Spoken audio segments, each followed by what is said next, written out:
Oke, bismillahirrahmanirrahim. Assalamualaikum warahmatullahi wabarakatuh. Waalaikumsalam warahmatullahi wabarakatuh.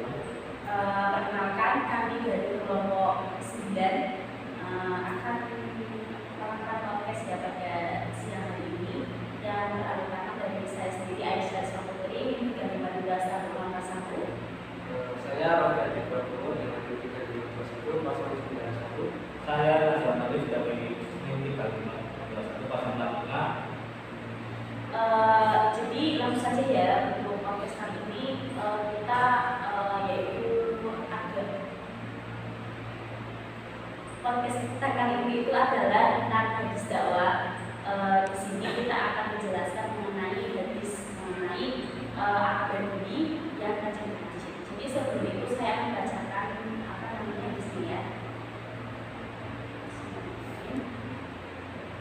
Anak-anak subhanu ma'in wala bainama nahnu fi masjidil ma'a Rasulillah sallallahu alaihi wasallam ija'a a'rabiyun faqama yaqulu fi masjidil faqala ashabu Rasulillah sallallahu alaihi wasallam maka qala Rasulullah sallallahu alaihi wasallam la muslimu ya'uhu fatarakuhu hatta bala thumma inna Rasulullah sallallahu alaihi wasallam da'ahu faqala lahu inna hadhil masajida la tasluhu li syai'in min hadzal qawli wa al-wadari innama hiya lillahi azza wa jalla wa salati wa qira'atil qur'ani aw kama qala Rasulullah sallallahu alaihi wasallam qala fa'amara rajulan min qawmi faja'a bidawin mimma infasyannahu alaihi. Dari Anas bin Malik yang berkata, ketika kami berada di masjid bersama Rasulullah SAW, tiba-tiba datang seorang Arab Badui, lalu ia berdiri untuk kencing di masjid. Kemudian para sahabat Rasulullah SAW berkata, bertanya, berhenti. Tapi Rasulullah SAW bersabda, janganlah kamu memutuskannya, biarkan dia selesai kencing terlebih dahulu. Maka para sahabat pun meninggalkannya menjadi yang menyelesaikan kencingnya. Setelah itu Rasulullah SAW menasihatinya dan berkata kepadanya, sesungguhnya masjid ini tidak boleh digunakan untuk mengotorinya, digunakan untuk kencing dan mengotorinya. Masjid adalah tempat untuk zikir kepada Allah, sholat dan membaca Al-Quran. Sebagaimana sabda Nabi SAW. Setelah itu Nabi SAW memerintahkan seorang laki-laki untuk mengambil satu ember air dan kemudian menyiramkannya ke tempat yang dikencingi orang Badui tersebut. Dari sini diriwayatkan oleh Imam Muslim dalam kitab Sahih. Oke, setelah saya bacakan, saya mau bertanya nih sama Mas Rofi mengenai menurut Mas Rofi sendiri dari Arab Badui ini ceritanya gimana sih kalau sepemahaman Mas Rofi sendiri? Menurut pengalaman saya, kisahkan pada saat itu, pada saat Rasulullah dan para sahabat itu berasal dari masjid, itu tiba-tiba datang seorang Arab Badui dan Arab Badui itu langsung kencing di dalam masjid. Melihat Arab Badui itu kencing dalam masjid, reaksi dari sahabat Rasulullah tersebut langsung reaktif. Ini itu sahabat Rasulullah itu langsung mereaktif Arab tersebut, berhenti, jangan kencing di dalam masjid.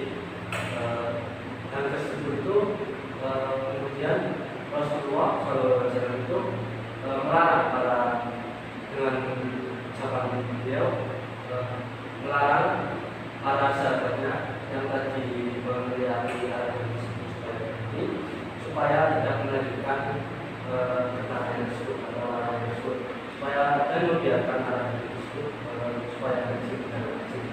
Hal ini bertujuan mungkin supaya Rasulullah itu memikirkan Arab tersebut dan juga memikirkan masjid tersebut supaya tidak kotor, karena mungkin kan sudah Arab itu lari otomatis kencingnya kan akan keluar atau Mana itu ya?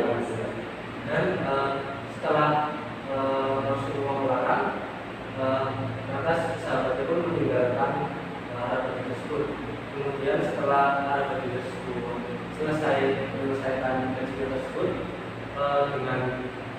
kelantaran Rasulullah mendekati Arab tersebut seraya menasihatinya.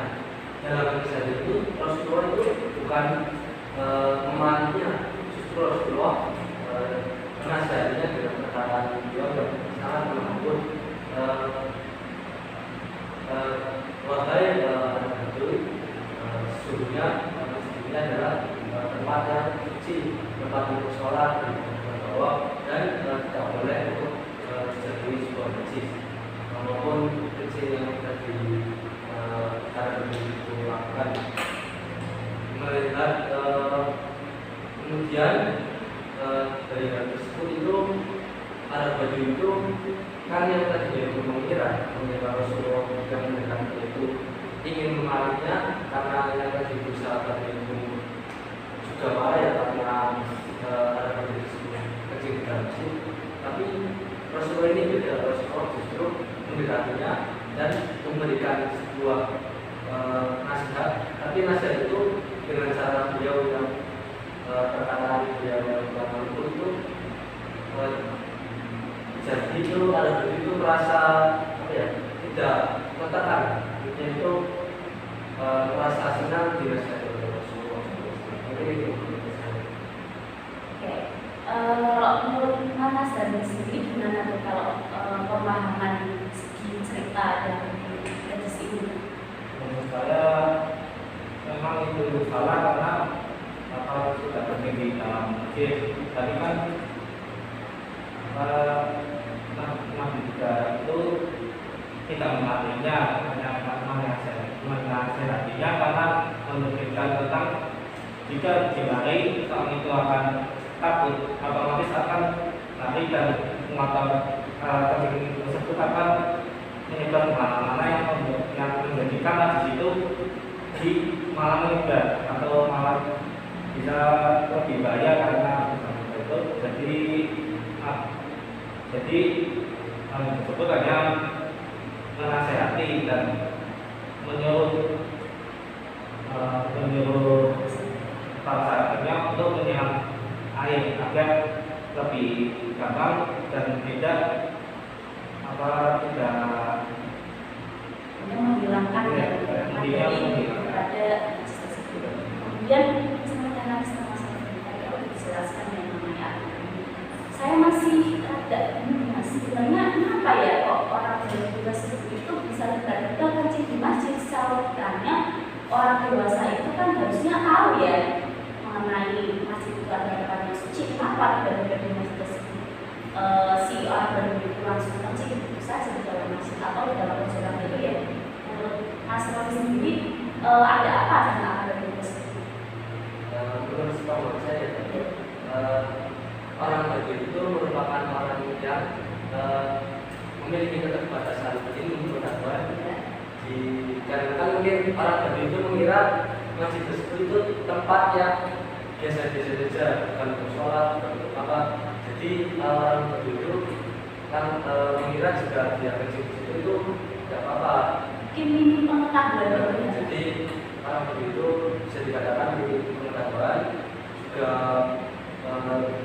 minim orang seperti itu saya. Jadi mungkin mengapa sih orang baju bisa bersama itu sih? Ya mungkin karena orang baju itu menurut saya itu ya itu tadi mesti kurang tahu atau kurang yang pengetahuan dia tentang masalah-masalah yang ada di agama Islam. Mungkin sebenarnya sih selain itu saya sebenarnya saya ada seperti saya tahu juga sih yang benar. Mungkin kenapa melakukan hal itu karena Arab Badui bisa dikatakan Arab itu ada dua, itu Arab atau ada di Madinah dan Arab Badui yaitu Arab pedesaan. Jadi logikanya ketika orang desa menuju kota, mereka benar-benar kita mengira mungkin masjid itu tidak untuk tempat dimana sholat, mungkin bisa buat yang lain gitu kan. Nah pada saat itu minim pengetahuan dan memang sebenarnya sering dikatakan bahwa Arab ini sering melakukan hal-hal yang membuat apa ya, punya benda-benda anak gitu kan. Tapi dalam hal itu juga banyak pelajarannya itu masih sebenarnya itu banyak pelajaran. Ya saya mau tanya nih, kalau menurut Mas Rofi dalam hal ini apa yang bisa diambil dari cerita apa namanya Siti Al-Arabi ini, ada hal-hal positif apa saja sih untuk Mas Taufik? Menurut saya dalam kondisi itu bisa diambil hal yang positif, yaitu kita bisa mengetahui bagaimana sih cara teladan sikap Rasulullah dalam nasihat tersebut, dan juga dalam percaya itu Rasulullah kan tadi kan cara menasihati itu dengan cara yang lemah lembut. Situ kan bisa diambil kesimpulan bahwa cara dakwah Rasulullah itu tidak dengan cara kekerasan. Nah, dengan Rasulullah melarang para sahabatnya untuk yang mencegah para tersebut supaya tidak memutuskan para tersebut dalam kejinan, Rasulullah itu membiarkannya. Nah, hal itu bisa bertujuan itu supaya orang tersebut itu bisa juga Rasulullah itu memikirkan tentang kesehatan itu. Jadi bisa dibayangkan kan betapa misalkan kita sedang buang hajat ya, tiba-tiba itu ada orang meneriaki, terus jadi kita kan kaget, kita otomatis kan beranjak dari tempat kita. Dari beranjak ya mungkin bisa saja buang hajat tersebut tidak terselesaikan ya Mas. Nah, dalam kondisi itu pasti kan akan berakibat masalah atau tidak baik pada kesehatan para penduduk tersebut. Jadi Rasulullah pun memikirkan tentang kesehatan para penduduk tersebut supaya kita menyelesaikan atau menuntaskan dua kejadian tersebut. Nah, dalam itu bisa diambil hikmah atau diambil pelajaran ya, bahwa kita itu harus bisa memikirkan kemaslahatan orang yang jika kita menjadi pendakwah ya, kita itu harus bisa memikirkan kemaslahatan orang yang kita dakwahkan. Jadi kita itu tidak boleh memikirkan kepentingan kita itu tidak boleh memikirkan ego kita. Kita juga harus memikirkan orang lain yang kita tuju, yang kita dakwahkan itu kondisinya itu bagaimana, supaya sama-sama enak kita berdakwah dan orang yang kita tersebut akan terasa. Kalau menurut Mas sendiri apa yang bisa diambil dari Mas tersebut, hal-hal baik aja kayak dari Rasulullah itu menurut Mas poin mana yang Rasulullah itu baik gitu dari Mas sendiri? Menurut saya Rasulullah itu sangat sabar dan sangat sabar menurut saya. Karena kan banyak orang juga jika melihat hal tersebut pasti akan marah kepada orang tersebut, sedangkan Rasulullah tersebut sabar dan tidak emosi. Jadi dia yang menasihati orang tersebut agar tidak mengulangi kejadian tersebut dan memberitahu agar orang tersebut tahu bahwa masjid itu bukan untuk masjid itu adalah tempat yang suci yang tidak boleh ada aturan sedikit pun di situ. Nah, menurut saya sih mungkin dari sisi itu ya.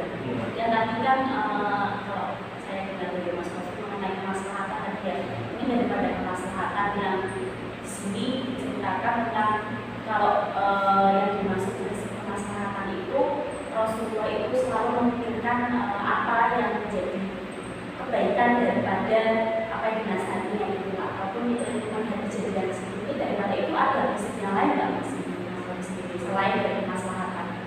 Menurut saya ya, ada sih prinsip lain yang terjadi. Menurut saya itu yaitu prinsip bagaimana kita itu menghormati sama manusia.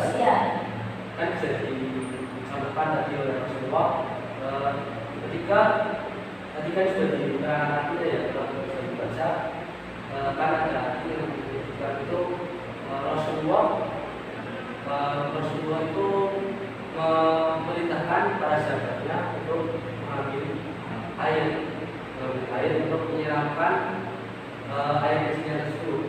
Nah, situ itu bertujuan Rasulullah itu kalau menurut saya itu supaya orang tersebut itu tidak yang mengambil airnya tersebut itu karena Rasulullah memikirkan tentang orang tersebut.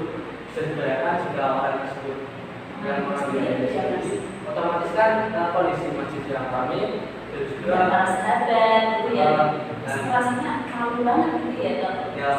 malu karena mesti kan disorakin ya, karena banyak orang kan ini kecil di masjid, pasti kan Rasulullah itu memikirkan tentang hal tersebut supaya tidak malu, supaya tidak ini karena kan orang berdosa itu kan sedang mengaji, mungkin kan lama-lamaan nanti kan setelah hadir di masjid kan setelah dinasihati Rasulullah dengan hal yang baik, mungkin mudah-mudahan orang tersebut bisa akhirnya lama-lama itu bisa sholat di masjid dan mengikuti apa yang dikatakan Rasulullah. Nah, jadi prinsip yang terjadi itu yaitu menghormati sama manusia seperti yang tadi Rasulullah sampaikan, yaitu tadi Rasulullah tidak memintakan orang tersebut sendiri untuk mengambil. Berarti di sini ada dua prinsip yang Yang pertama prinsip menghormati sesama manusia, sebagai manusia kita harus menghormati. Kalau yang kedua mungkin masalah bagaimana kita memikirkan daripada orang yang kita hadapi di situ. Dan di sini kalau diterapkan dalam kehidupan, berarti kan di sini Rasulullah sebagai sama jalan dakwah pada saat itu kaitkan dengan kehidupan sehari-hari.